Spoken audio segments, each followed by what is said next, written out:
Beberapa saat yang lalu, saya menonton sebuah cuplikan video di mana ada seseorang eh, kader Partai Banteng ya, seolah-olah mengancam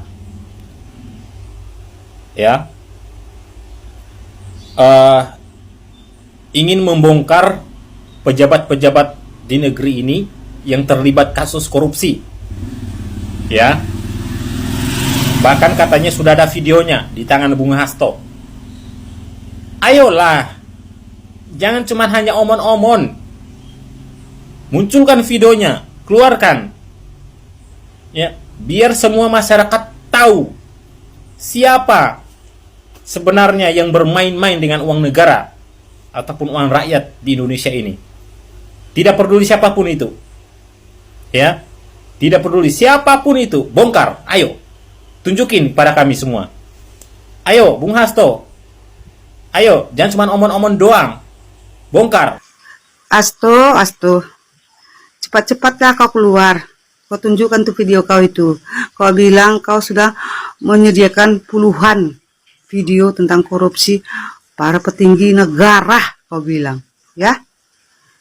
Cepat dong, jangan lama-lamain. Masa pakai lama? Udah nggak sabar awak nengoknya loh. Tapi harus ada loh, mak kau itu paling banyak, paling besar memakan uang rakyat, menjual pulau, menjual Indosat. Terus itu masalah korupsi yang dibebaskan dia, BLB ya. Nah, kali itu pokoknya banyak kali lah kasus mak kau itu ya. Puan Maharani, jangan lupa, Janggar, masalah kasus EKTP ya. Terus cucunya Mak Banteng punya duit segede amat 38 M. Dari mana duitnya? Hah? Itu dari opungnya, hasil jual Indosat. Jadi situ terus, nggak mungkin. Kok bisa nikmati hidup di kapal pesiar sambil menikmati cerutu mewah? Dari mana? Aduh, dari sarang klien paling banyak ya. Nggak boleh kau lepaskan juga, harus ikut mak kau di video kau itu. Kalau nggak ada di video kau itu masalah mak kau itu, Puan Maharani sama suaminya dan Begulatu, berarti video kau itu bohong. Hanya mencuci bersih klien, mencuci tangan, ya. Karena semua tahu kok, rakyat Indonesia tahu mak kau itu bagaimana. Jangan hanya Pak Jokowi nanti kau buat. Aku tahu kalian hanya mau menyerang Pak Jokowi. Aduh, nanti kalian rekayasa lah. Kalau terbukti mak kau itu nggak kau buat video kau itu, berarti video kau tuh rekayasa semua. Kalian ini kan maling teriak maling. Masalah pajak naik 12%, kalian kalahkan Pak Jokowi. No, kalau tengok itu kan, tuh dari Sitorus keceplosan yang membuat itu PDIP. Jokowi tidak ada apa-apanya, kalian nggak membuat itu. Yang ngesahkan klien, yang mengotot klien naik pajak. Sekarang klien tak turunkan pajak. Aneh klien. Mau cuci tangan ya, mau membersihkan diri, ya. Malah Hasto ketangkap, kalian salahkan itu Jokowi. Lawak-lawak kalian.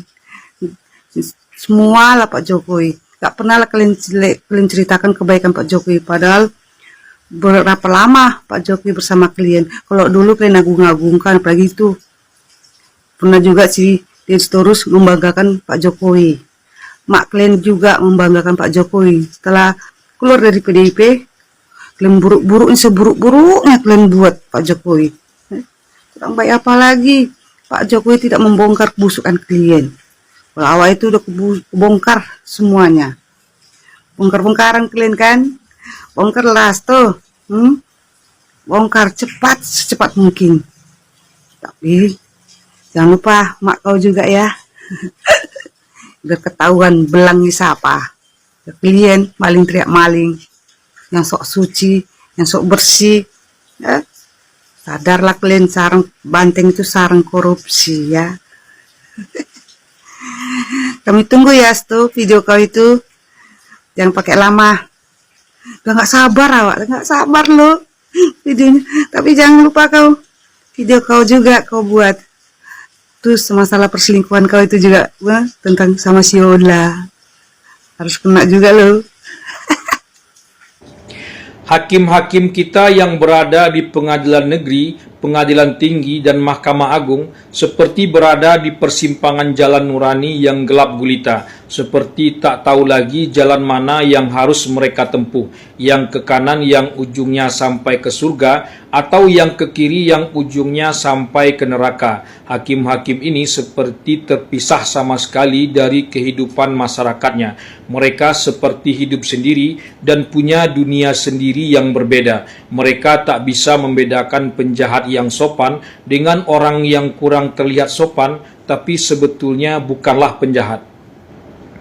Lihatlah koruptor seperti Harvey Moise menyebabkan kerugian negara 300-an triliun rupiah, dituntut jaksa 12 tahun penjara, malah dipotong pula separuh 6,5 tahun penjara. Alasannya karena berlaku sopan dan punya tanggungan keluarga. 300-an triliun rupiah, entah berapa juta tanggungan keluarga yang bisa diselamatkan. Tuntutan jaksa yang hanya 12 tahun penjara itu saja sudah cukup menusuk rasa keadilan masyarakat, apalagi didiskon menjadi separuhnya. Benar-benar nurani yang gelap gulita dan kering, punya belas kasihan tapi diberikan pada orang yang salah, orang yang terlihat sopan tapi aslinya maling.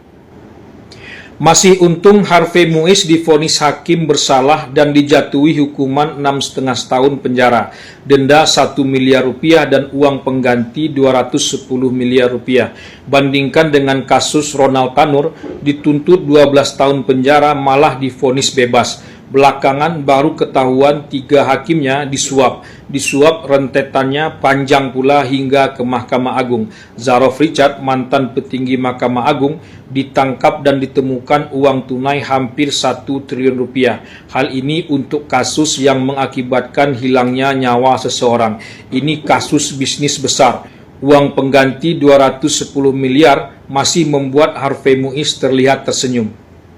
Sudah seharusnya penuntut umum jaksa banding atas putusan hakim terhadap terdakwa Harvey Moise ini, dan sudah seharusnya pula hakim di tingkat banding dan kasasi nantinya justru memutus maksimal dari tuntutan jaksa yang hanya 12 tahun penjara itu, minimal diputus 20 tahun penjara, kalau tak akan seumur hidup seperti putusan terhadap terpidana kasus Vina Cirebon yang sudah tercium masuk angin kasusnya pun hakim di MA masih saja bergeming memutuskan mereka seumur hidup. Tampang mereka memang terlihat kurang sopan, tak seperti Harvey Moise, tapi mereka bukanlah penjahat yang sebenarnya. Wajar saja orang masih mengatakan hukum tajam ke bawah tapi tumpul ke atas. Faktanya selalu begitu dan terjadi nyata tepat di depan mata kita. Yang kita harapkan divonis bebas, justru divonis seberat-beratnya. Yang kita harapkan divonis seberat-beratnya, justru divonis ringan, malah ada yang divonis bebas. Oh, ini kasus berbeda.